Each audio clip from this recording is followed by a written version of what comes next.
Umabot na sa 4 ang mga insidente ng gas and run o yung mga nagpapakarga ng langis sa gasolinahan pero tinatakasan at hindi binabayaran. Pinakabago ang nahuli cam sa Quezon City at nakatutok si June Veneracion. Pasado alas 3 ng madaling araw nitong linggo,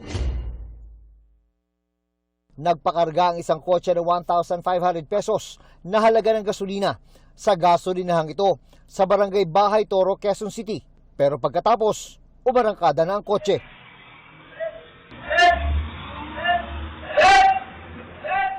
Bit-bit pa ng gas attendant ang payment terminal habang hinahabol ang hindi nagbayad na driver.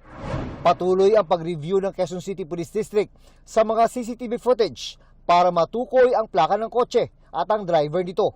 Maharap ang driver sa reklamong theft. Ito po ay nananatiling isolated sapagkat sinasabi nga po natin, out of the 4,100 plus gasoline stations nationwide, ito po ay hindi nagdidikta ng kabuoang peace and order strategy na ginagawa ng Philippine National Police. Sa buong bansa, 4 na ang naitalang gas and run incident sa gitna ng nararanasang problema ng mataas na presyo ng petrolyo, resulta ng krisis sa Middle East. 3 ang nangyari sa Quezon City. Kukunti lang naman yun. Mahuli tsaka mahuli yan. Nagbabala naman ng PNP sa kanilang mga commander na tatamaan ng kanilang performance evaluation kapag may nangyaring gas and run incident sa kanilang nasasakupan.